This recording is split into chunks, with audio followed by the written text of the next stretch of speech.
The movie The Forge will have you laughing, crying, I mean, shouting all up in the movie theater. Yeah, yeah.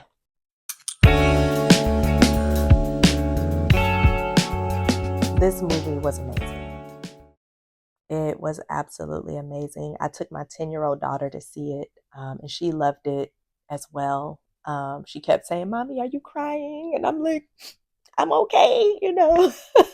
So if you've already seen the movie, I want to hear your thoughts. Go ahead and drop your thoughts in the comments as well, because that movie blessed me. And I would love to hear what you thought and join you in the conversation about that. But I just wanted to share some of the takeaways, particularly for us single moms from this movie. The movie is centered around the life of a single mom who is trying her best to raise her son. The first lesson from The Forge for single moms is set boundaries with your children. This starts when they're really young. In the movie, of course, the son was already 18 years old, and so he was already by age a man, but still had some growing up to do. And as parents, especially as single moms, I think sometimes we kind of overcompensate for the fact that we're the only one at home. I can speak for myself when I say that it can be tough sometimes to set boundaries with my daughter because I don't want her to view me as just as only the strict disciplinarian, right? When you are responsible for the homework and responsible for the chores and responsible for, like, when your role encompasses laying down the law a lot, it can be hard sometimes to not give them a little wiggle room in areas where it really wouldn't be wise to give them wiggle room, right? We want them to experience the side of us that is fun, that is flexible, that is free, because as a single mom, we have to be in that dominant, um, we have to operate in our masculine to be 100% honest. We have to kind of take up that disciplinarian side with them. So often it can be hard at times to stay in that. Like, sometimes you just want to say, you know what, I'm not going to trip about it today because I've been on their back about one, two, and three. But we have to set those boundaries. We have to set those boundaries. And the earlier that we do it, the better off our children are, because they already have a foundation for understanding what's okay, what's not okay, what's acceptable, what's not acceptable. Um, Specifically in the movie, her son being older, him already being 18, she had to lay down some rules for him. She got to the point of fed up, and that's what we don't want to do. We start setting the boundaries early in a healthy way. We don't get to the point of fed up to where now it's a retaliatory boundary, right? But yes, in the movie, she did have to say, "You're gonna have to start paying rent. You're gonna have to get a job. You're gonna have to," and laid out for him the things that would be necessary for him to continue to live in her home.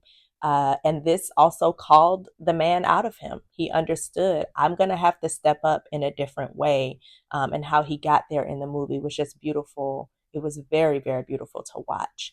There is a resource that I love. Actually, I just finished this book. It is called Boundaries with Kids, and it is extremely just full of so much practical advice and so many tips and strategies that you can use with your children, even as young as toddlers, as young as 1 and 2 years old, right? And so definitely encourage you guys to get that book. I'll put a link for that in the description as well, because it's just amazing. But that's not what this video is about.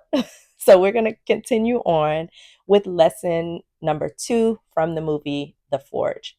And the second lesson from this movie is, do not parent in a vacuum.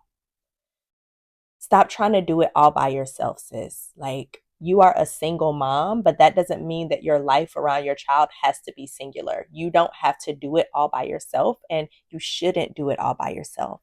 It's not healthy.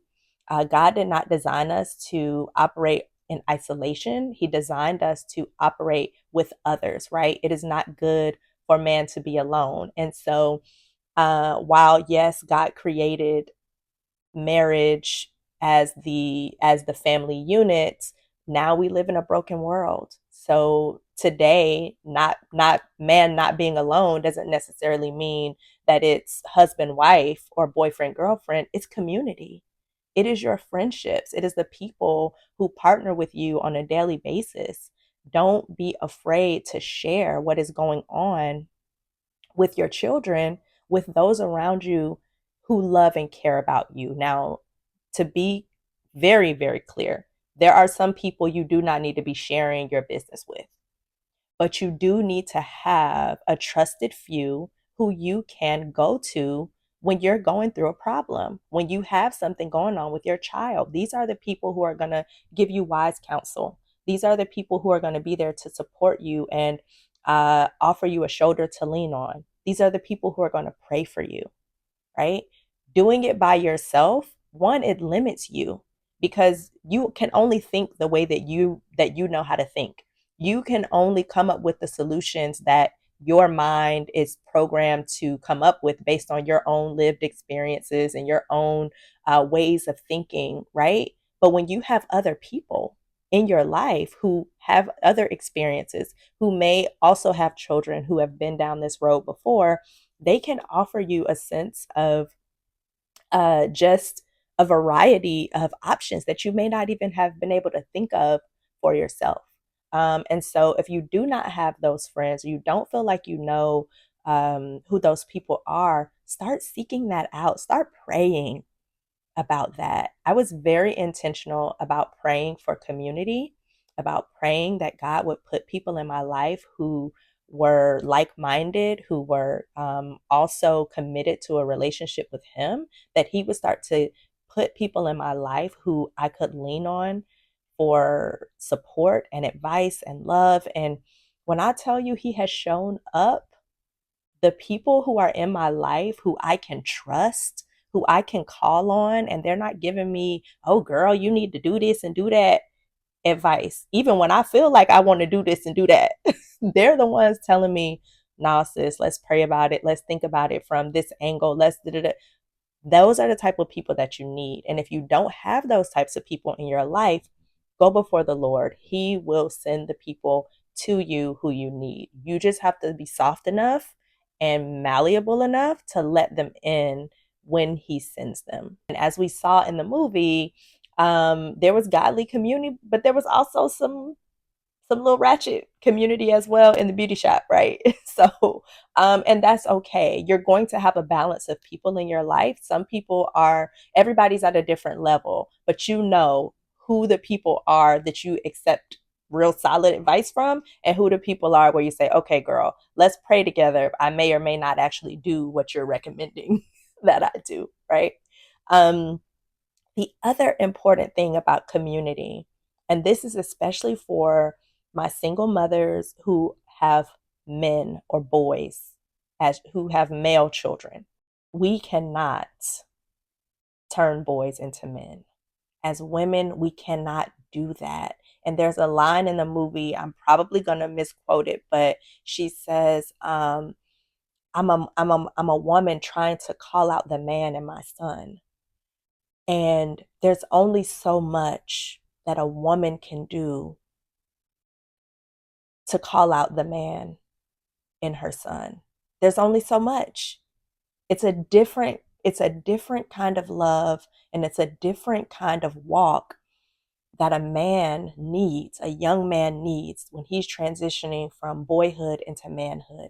That has to come from a man. They need to be matched by another man. They need to see another man living it and doing it.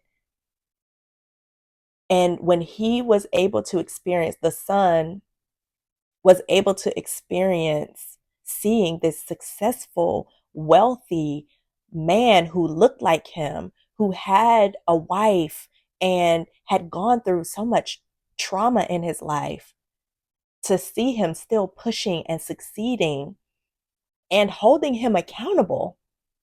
Do you understand? That boy did not want to disappoint that man.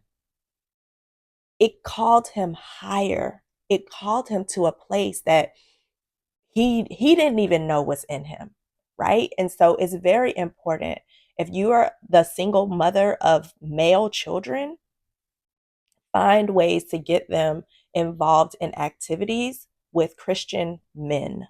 What are the things you can do to get your son in the vicinity of other godly men?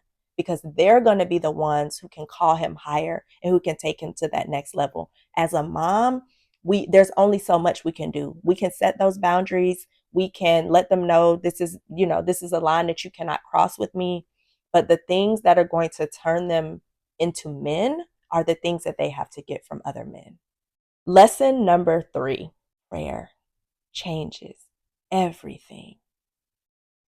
The power of prayer and the way it is depicted in this movie is just so heartwarming, but also so chilling. It's like, wow, when you see it play out on screen, but also when you know it to be true in your life, right? Like, this isn't something that somebody just made up, like it's a magical potion. If you say these words, then this will happen. No, this is the power of God poured out on the screen, depicted to us so that we can see and feel it. But it's the power of prayer. And for single moms, there are some times where prayer is the only thing we can do. You set the boundaries, you said what you had to say, you've done what you need to do, you paid the bills that you can pay. Now it's time to let it be with the Lord. Now it's time to go before the Lord and lay it at the feet of Jesus. And don't pray alone either. Let your girlfriends know, baby, this is what's going on. To call the elders, okay? Miss Clara was up in there praying, okay? You have to do that. The Bible tells us that if my children who are called by my name would humble themselves and pray, I will hear their cries and heal their land. God is giving us the access to him, to call out to him, to fall on our knees before him, and to go before him in prayer. But we have to humble ourselves. We have to stop trying to do it all by ourselves, or stop trying to think that we have all the solutions, because we don't. We're not meant to. We're not built to. We're not built to do parenting or life alone in the physical sense of like having community and other people, but we're also not meant to do it alone in that we need God. We need God. We need a relationship with him. We need to go before him. We need to lay things at his feet and stop trying to do it all by ourselves. He is with us and he hears us. And back to the community piece, he tells us, where 2 or more are gathered in my name, I am there. So yes, get on the phone, call your girlfriend. Somebody is watching this video right now and you got some very specific stuff going on with your child that you haven't shared with anybody yet. That you need to be calling somebody up and rallying around your child in prayer. In addition to all the pieces that you're putting in place, you need to be rallying for your child in prayer. And to that same end, I will wrap with what I wouldn't even consider a lesson, but it's just a point to make sure that I drive home. You need a relationship with God. You need a relationship with the good Father who is able to do exceedingly and abundantly above anything that we can ask or think. He is a firm foundation. He is the rock on which we stand.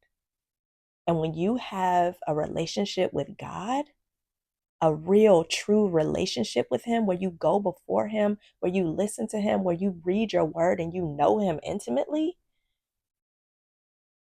nothing can shake you or scare you, because he holds everything in the palm of his hands. He is sovereign.